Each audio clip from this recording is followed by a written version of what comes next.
जय हिंद। तो आज के क्लास में आप सभी का बहुत बहुत स्वागत है, बहुत बहुत स्वागत है। और जैसे कि आप लोगों को मालूम है कि जितने भी लोग जो हैं आज का एग्जाम दिए हैं, याद रखिएगा कौन सा एग्जाम, कौन सा एग्जाम, इधर ध्यान दीजिए, कौन सा एग्जाम, कौन सा। हाँ देखिए यहाँ पर जितने भी लोगों का सेट जी है वो लोग विशेष रूप से ध्यान देंगे। वैसे तो आपके पास चाहे वो सेट ए है, बी है, सी है, डी है, कोई भी सेट है, आप सभी लोगों के लिए है, आप सभी लोगों के लिए है। तो विशेष रूप से ध्यान दीजिएगा, बिहार बोर्ड इंटर फाइनल परीक्षा जो है 2026, ठीक है, इसका हम लोग आंसर देखने वाले हैं कि जितने भी लोग जो है आज एग्जाम दे करके आए हैं ज्योग्राफी का, यानी कि 5 फरवरी 2026 आज के एग्जाम आप दे करके आए हैं, तो जल्दी से यहाँ से आप आंसर मिला लीजिए। और सेट की बात करें तो हमारे पास जो है सेट जी है, जिस लड़का से हम सेट लिए हैं वह जो है सेट उसके पास जी था। आपके पास चाहे ए है, बी है, सी है, डी है, चाहे कोई भी है, तो आप वहां से मिला सकते हैं, आप वहां से मिला सकते हैं। चलिए, तो आप लोगों को जल्दी से मिला लेना है, 100% सही आंसर के साथ है। तो जल्दी से बिना हम लेट किए हुए एकदम कम समय में जो है, कम समय में जो है, एकदम जो है बिना समय गंवाए, एकदम जो है बिल्कुल कम समय में आपको आंसर बता रहे हैं। तो जल्दी से आप लोग इसका आंसर मिला लीजिए। ज्योग्राफी जो भी लोग जो है 5 फरवरी 2026 को यानी आज एग्जाम दिए हैं, आप लोगों के लिए यहाँ पर आंसर है। जल्दी से धमाकेदार तरीके से मिलाते चलिए। यहाँ पर सबसे पहले हम आपको बताएं कि हमारे पास सेट जी है, आपके पास चाहे कोई भी सेट है आप उससे भी मिला सकते हैं, ठीक है ना। तो चलिए, यहाँ पर आप लोगों को ध्यान देना है, एक एक बातों को जो है ध्यान देना है, समझ गए ना, एक एक बातों को जो है ध्यान देना है। चलिए ठीक है, देखिए यहाँ पर यदि हम लोग बात करें तो देखिए 323 विषय कोड कितना है, 323 है। इंटरमीडिएट परीक्षा एग्जाम 2026, ठीक है, एनुअल यानी वार्षिक, वार्षिक, ठीक है। हाँ, हमारे पास जो है सेट है वो सेट जी है, आपके पास चाहे वो कोई भी सेट हो आप उससे भी मिला सकते हैं, समझ गए। अगला क्वेश्चन चलते हैं, अगला मतलब कि क्वेश्चन चलते हैं, उससे पहले आप लोग यहाँ पर सब देख सकते हैं, ठीक है, कि आज का ही पेपर है, ठीक है। सैद्धांतिक यानी कि आइए भूगोल का है, ज्योग्राफी का है, समझ गए, इलेक्टिव है। चलिए, उसके बाद अगर हम लोग आगे की बात करें तो यहाँ पर जैसे कि आप लोग को मालूम है कि 70 नंबर का जो होता है थ्योरी का एग्जाम होता है और 30 नंबर प्रैक्टिकल का होता है।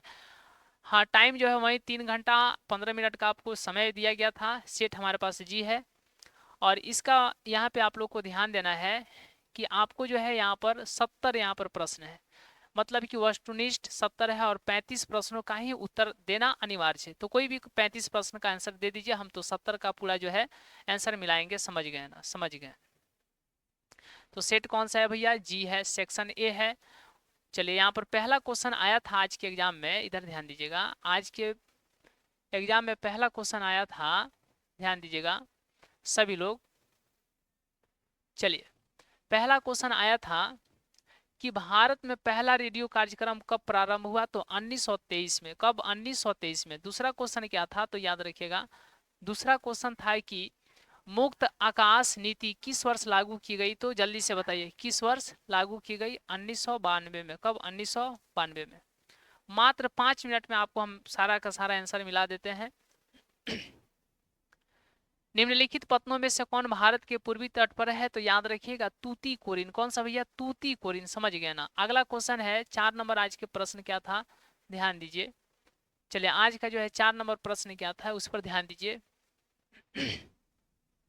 निम्नलिखित में से कौन जवाहरलाल नेहरू बंदरगाह कहलाता है, तो याद रखिएगा नवाहा सेवा, नवाहा सेवा ऑप्शन नंबर ए जिनका भी है, बिल्कुल आप सही बनाए हैं।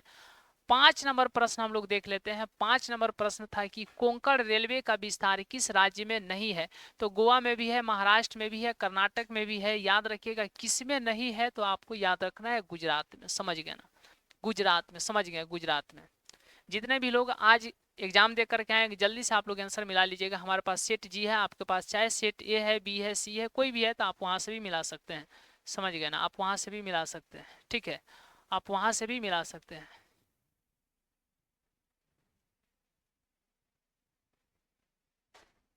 चलिए देखिए, क्वेश्चन है कि हुगली औद्योगिक प्रदेश का विस्तार है, बताइए कहां से, तो याद रखिएगा बांसबेरिया से बिरला नगर तक, ऑप्शन नंबर डी। 7 नंबर प्रश्न आया था आज, बहुत ही शानदार, कि रानीगंज प्रसिद्ध काहे लिए है, तो याद रखिएगा कोयला के लिए, समझ गए ना, कोयला के लिए रानीगंज जो है बहुत ही प्रसिद्ध है। अगला क्वेश्चन था 8 नंबर क्वेश्चन था निम्नलिखित में से कौन एकल कृषि नहीं है? तो याद रखिएगा एकल कृषि का जब भी बात करेगा तो मिश्रित कृषि भैया। कौन सा? मिश्रित कृषि। अगला क्वेश्चन है भैया 9 नंबर, देखिएगा 9 नंबर प्रश्न है कि निम्नलिखित में से कौन कृषि आधारित उद्योग है? तो याद रखिएगा कृषि आधारित उद्योग कौन है? तो रबड़ उद्योग जो है कृषि आधारित उद्योग है। 9 का बी हो जाएगा, 9 का बी हो जाएगा। रूर कोयला क्षेत्र कहाँ है? तो आप लोगों को मालूम है, थोड़ा ये डीपली क्वेश्चन आज के क्लास में, आज के एग्जाम में पूछ दिया था, समझ गए ना। डायरेक्ट जो है देखिए जर्मनी से उठाया है, तो याद रखिएगा रूर कोयला क्षेत्र कहाँ है? तो जर्मनी में है। कहाँ है? जर्मनी में है, समझ गए ना। 5 मिनट में हम आपको सभी क्वेश्चन का यहाँ पर आंसर मिला देते हैं। चलिए सब लोग मिलाते चलिएगा। अगला प्रश्न 11 नंबर की निम्नलिखित में से कौन तृतीय क्रियाकलाप से संबंधित है? तो सेवाएं जो है सारा का सारा जो भी सेवा होता है तृतीय क्रियाकलाप में जाता है, समझ गए। अगला प्रश्न है 11 के बाद में 12 नंबर। चलिए 12 नंबर आया था कि निम्नलिखित में से कौन जो है औद्योगिक अवस्थापना का प्रमुख कारक है? तो याद रखिएगा पूंजी भी, ऊर्जा भी, बाजार भी, इसीलिए इसका सही जवाब ऑप्शन नंबर डी हो जाएगा। 13 नंबर है कि निम्नलिखित में कौन द्वितीय क्रियाकलाप से संबंधित है भैया? तो याद रखिएगा द्वितीय क्रियाकलाप यानी कि खाद्य प्रसंस्करण। ये भी बहुत इंपॉर्टेंट क्वेश्चन था।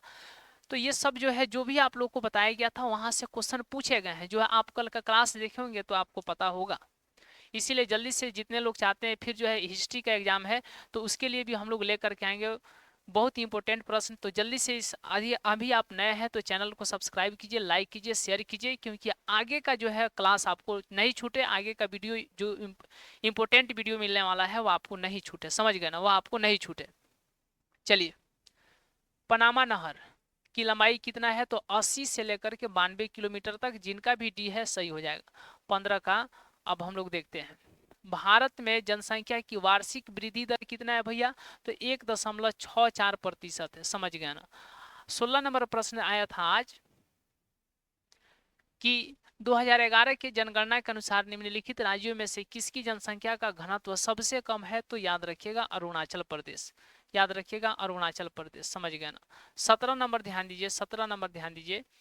2011 की जनगणना के अनुसार भारत की जनसंख्या कितनी है? तो 121 करोड़ है। यहाँ पर ध्यान दीजिएगा 2011 के अनुसार पूछा है। आप लोग यही मिस्टेक कर देते हैं, समझ गए। आप वर्तमान की जनसंख्या पर ध्यान दे दिए होंगे, लेकिन ये तो 2011 का पूछा हुआ था। अब 18 नंबर है कि निम्नलिखित राज्यों में किसका 0 से लेकर के 6 आयु वर्ग में लिंगानुपात निम्नतम है? तो हरियाणा में। कहा? हरियाणा में, हरियाणा में, समझ गए। भारत में ध्यान दीजिएगा 19 नंबर, भारत में जनगणना पहली बार कब हुई थी? तो आप लोगों को याद होगा 1881 में। कब? 1881 में हुई थी। थोड़ा क्वेश्चन का लेवल थोड़ा हाई किया है, बट उतना भी हाई नहीं है जितना आप सोच रहे हैं, जितना आप सोच रहे हैं, समझ गए ना। उतना भी हाई नहीं है जितना कि आप सोच रहे हैं। मानव विकास सूचकांक में भारत के निम्नलिखित राज्यों में से किसकी कोटि उच्चतम है? तो याद रखिएगा केरल का। किसकी? केरल का। 21 नंबर प्रश्न है कि निम्न राज्यों में किसकी साक्षरता दर सर्वाधिक है? तो याद रखिएगा त्रिपुरा। 1 मिनट, कौन सा? यहाँ पे याद रखिएगा केरल, समझ गए ना, केरल। हाँ ये क्वेश्चन थोड़ा सा आपको घुमाया है, थोड़ा सा घुमाया है कि बुंदेलखंड प्रदेश में किस प्रकार की ग्रामीण बस्तियां पाई जाती है? तो यहाँ पर जो दिया है ना तो ये सी ही होगा, समझ गए। लेकिन थोड़ा सा कंफ्यूजन इसलिए बढ़ जा रहा है क्योंकि इनमें सभी दे दिया है, सभी दे दिया है। इसका सही आंसर तो यहाँ पर सी जा रहा है, लेकिन डी जाने के वजह से यहाँ पर डी में दे दिया है इनमें सभी, तो थोड़ा सा कंफ्यूजन हो गया है। तो इसको आप लोग कमेंट कीजिएगा, समझ गए ना। 22 नंबर के लिए आप लोग कमेंट कीजिएगा, समझ गए, कमेंट कीजिएगा कि इसका आंसर क्या होगा। जहां तक मेरा मानना है, चूंकि हम गलत तो बता नहीं सकते हैं, ये सी ही होना चाहिए, बट यहाँ पर डी आंसर दिया है इनमें से सभी, तो थोड़ा सा यहाँ पर कंफ्यूजन हो जा रहा है। तो इसीलिए इसका जो है आप लोग आंसर कमेंट में बताइएगा, ठीक है ना। 22 का सिर्फ। 23 नंबर हम लोग देखते हैं। 23 नंबर है निम्नलिखित में कौन भू उपयोग संवर्ग नहीं है भैया? तो याद रखिएगा सीमांत भूमि। कौन सा? सीमांत भूमि। अगला क्वेश्चन है 24 नंबर, बहुत ही शानदार है कि निम्नलिखित में से कौन नगर नदी तट पर अवस्थित नहीं है? निम्नलिखित में से कौन नगर नदी तट पर अवस्थित नहीं है? तो भोपाल जो है नदी तट पर नहीं है। 25 नंबर है कि निम्न में से कौन शैक्षणिक नगर है।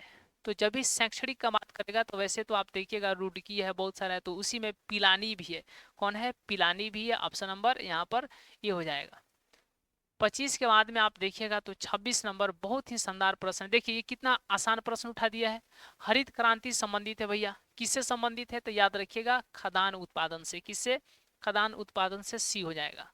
उसके बाद में 27 नंबर देखिएगा, सभी लोग 27 नंबर, चाहे आपके पास सेट ए है, बी है, सी है, डी है, कोई भी सेट है, प्रश्न तो वहीं रहते हैं, इधर उधर रहते हैं। हमारे पास सेट जी है। जिस लड़का से हम लिए हैं एग्जाम दे करके वो जा रहे थे, तो हम बोले कि थोड़ा अपना क्वेश्चन पेपर लाइए, हम देखते हैं। तो वह जो है उनके पास सेट जी था, समझ गए ना।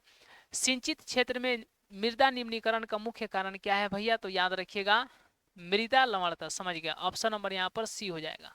ऑप्शन नंबर यहाँ पर सी हो जाएगा। 28 नंबर हम लोग देख लेते हैं। चलिए थोड़ा सा आपसे माफी हम चाहेंगे कि ये क्लास लाने में थोड़ा लेट हो गया। बताएं क्यों? क्योंकि मतलब कि शाम को हमको 6 बजे क्वेश्चन मिला है, 5 बजे एग्जाम खत्म हुआ है, 6 बजे हमको मिला है। फिर जो है उसके बाद जो है पहले से ही हमारा शेड्यूल लग गया था कि हाँ एकदम जो है रात को 8 बजे से क्लास है। तो अभी जो है रात को हम 10 बजे इसका आंसर की आप लोग के लिए वीडियो रिकॉर्ड कर रहे हैं। निम्नलिखित में से, नहीं तो हम लाइव में ही आकर के बता देते, टेंशन नहीं लीजिए। निम्नलिखित में से कौन सर्वाधिक सूखा प्रवण राज्य है? तो ये राजस्थान है। आप लोग जानते हैं यहाँ पर पानी की बहुत कमी है। चलिए उसके बाद जो है 29 नंबर का हम लोग बात करते हैं। देखिए ये भी बहुत गहराई से क्वेश्चन पूछा हुआ है। देखिए ना, पूछा है कि जी ब्लास्टर का संबंध है तो समुद्री मार्ग से है। किससे है? समुद्री मार्ग से है। 30 नंबर हम लोग देखते हैं इनसेट का संबंध। ये भी थोड़ा हार्ड कर दिया है। इनसेट का संबंध है। इनसेट का संबंध किससे है? बताइए। उपग्रह संचार से है। किससे है? उपग्रह संचार से। थोड़ा सा कुछ भी क्वेश्चन रखा है, ऐसा नहीं कि सबको भारी ही कर दिया है, थोड़ा हाई लेवल किया है, क्या ही कीजिएगा। ज्योग्राफी का है ये तो आप लोग जानते ही हैं, थोड़ा इसका टफ आता है। भारत एक सदस्य है, बताइए। देखिए ये भी आपको उलझाने वाला दे दिया है। साफ्टा का है। किसका है? साफ्टा का भैया, समझ गए। 32 नंबर है ओपेक का मुख्यालय कहाँ है? बताइए ओपेक का मुख्यालय कहाँ है? तो बियाना में है, समझ गए ना, बियाना में है। उसके बाद हम लोग 33 नंबर देखते हैं, पनामा नहर जोड़ती है। ये थोड़ा सा बहुत जाना पहचाना क्वेश्चन लग रहा है कि पनामा नहर किसको किससे जोड़ती है? बताइए। पनामा नहर तो याद रखिएगा प्रशांत महासागर को जो है अटलांटिक महासागर से जोड़ती है, समझ गए ना। डी हो जाएगा 33 का। उसके बाद हम लोग 34 देखते हैं। 34 हम लोग देख लेते हैं, चैनल टनल जोड़ता है। याद रखिएगा चैनल टनल जोड़ता है किसको किससे? पेरिस को, पेरिस और लंदन को।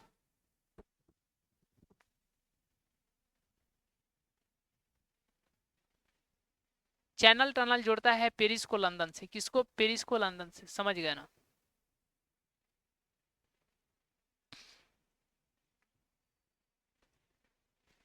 चलिए डोबर पतन कहाँ है? बताइए डोबर पतन कहाँ है भैया? तो याद रखिएगा इंग्लैंड में। कहाँ पे? इंग्लैंड में, समझ गए ना। उसके बाद 36 नंबर है, 36 नंबर याद रखिएगा, निम्नलिखित में से कौन मानव भूगोल का उपागम है? तो याद रखिएगा मानव भूगोल का उपागम ये प्रादेशिक विश्लेषण है, क्षेत्रीय विभेदन है, स्थानिक संगठन है। इसीलिए इस क्वेश्चन का सही जवाब ऑप्शन नंबर डी हो जाएगा।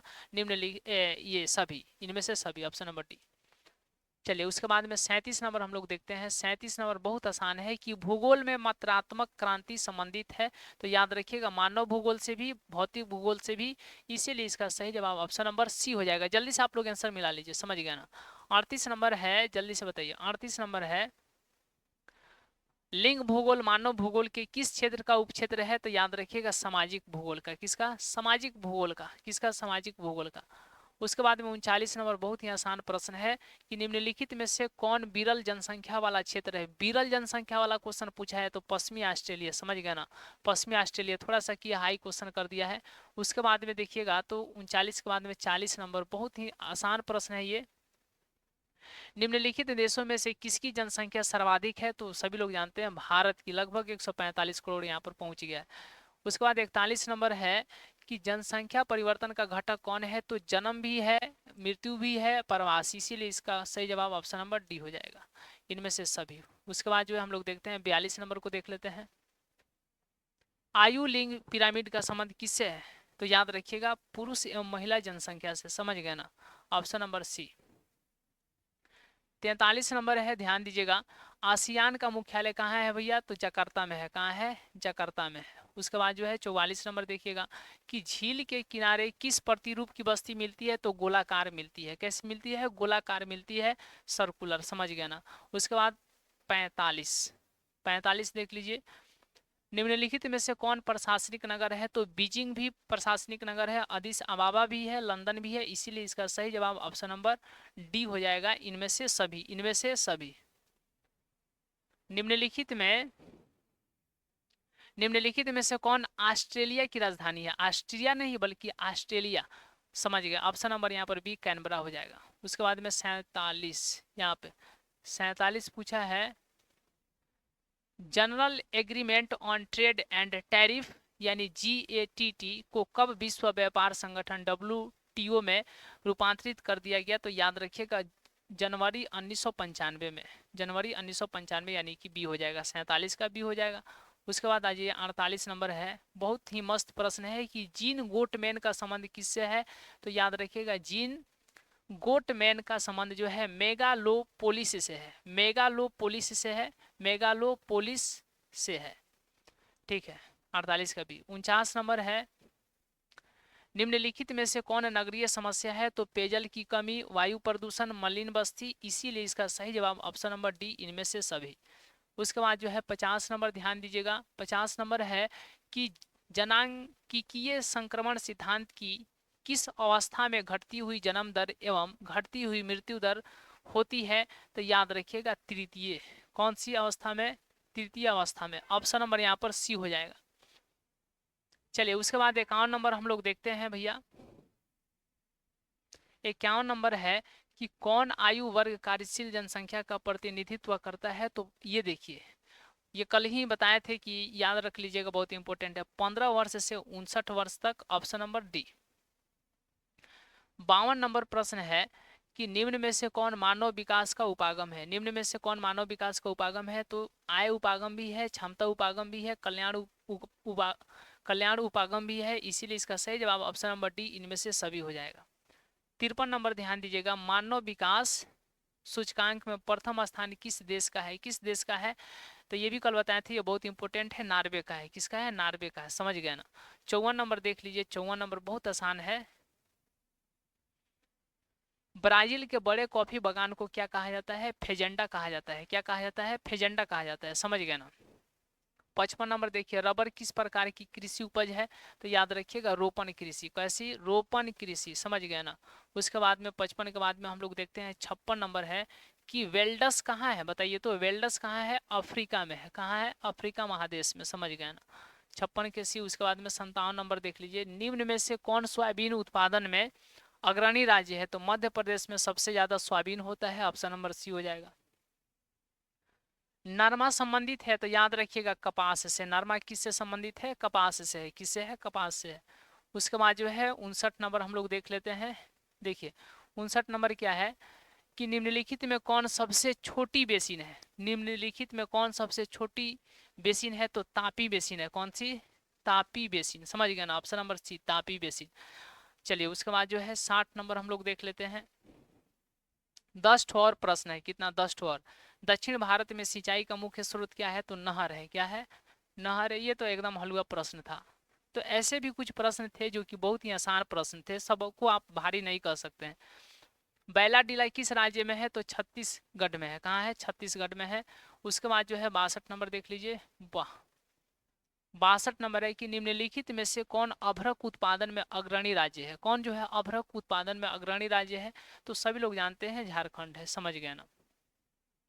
उसके बाद जो है काकरापाड़ा किस राज्य में स्थित है, तो गुजरात में है भैया। कहाँ पे है? गुजरात में है, समझ गए ना। उसके बाद जो है 64 नंबर, नोआ मुंडी, वाह, नोआ मुंडी लौह अयस्क के क्षेत्र किस राज्य में है, तो याद रखिएगा जब भी नोआ मुंडी कहेगा तो याद रखिएगा झारखंड में। कहाँ पे? झारखंड में। उसके बाद जो है 65 नंबर हम लोग देख लेते हैं। 65 नंबर कहाँ गया जी? ये तो बहुत इंपॉर्टेंट प्रश्न था। तारापुर नाभिकीय ऊर्जा केंद्र कहाँ अवस्थित है, तो महाराष्ट्र में। कहाँ पे? महाराष्ट्र में, ऑप्शन नंबर ए। उसके बाद 66 नंबर, निम्न में से कौन रेडियो सक्रिय खनिज है भैया, तो याद रखिएगा यूरेनियम है। कौन सा है? यूरेनियम है। बहुत लोग मिस्टेक करेंगे, कितना लोग तो यहाँ पर डी मारे होंगे, लेकिन डी नहीं होगा, इसका सही आंसर क्या हो जाएगा? सी हो जाएगा, यूरेनियम। 67 नंबर ध्यान दीजिए, पंचपटमाली खान किस खनिज से संबंधित है? तो याद रखिएगा पंचपटमाली खान जो है किस खनिज से संबंधित है, बताइए किससे है? पंचपटमाली खान किस खनिज से संबंधित है? तो याद रखिएगा बॉक्साइट से। किससे? बॉक्साइट से। ऑप्शन नंबर डी हो जाएगा, ऑप्शन नंबर डी हो जाएगा, बहुत बढ़िया। 68 नंबर प्रश्न था, चलिए आप लोगों को 35 से प्रश्न बनाना था। कितना प्रश्न बनाना था? 35 ही, 70 हम बता दे रहे हैं। जिनका जिनका यहाँ पर अलग अलग जो है नंबरिंग होगा वो लोग अपना मिला लेंगे। राउरकेला इस्पात संयंत्र किस राज्य में अवस्थित है? तो जब भी राउरकेला का बात करेगा तो ओडिशा याद रखिएगा, ओडिशा, ठीक है ना। उसके बाद 69 नंबर है कि बोकारो इस्पात संयंत्र की स्थापना किस वर्ष हुई थी? भैया किस वर्ष हुई थी? 1964 में। किस वर्ष? 1964 में। 70 नंबर देख लीजिए, नीरू मीरू संबंधित है भैया, नीरू मीरू संबंधित है तो याद रखिएगा जल संभर प्रबंधन से। तो यहाँ पर जो है 70 में 70 ऑब्जेक्टिव हम मिला दिए।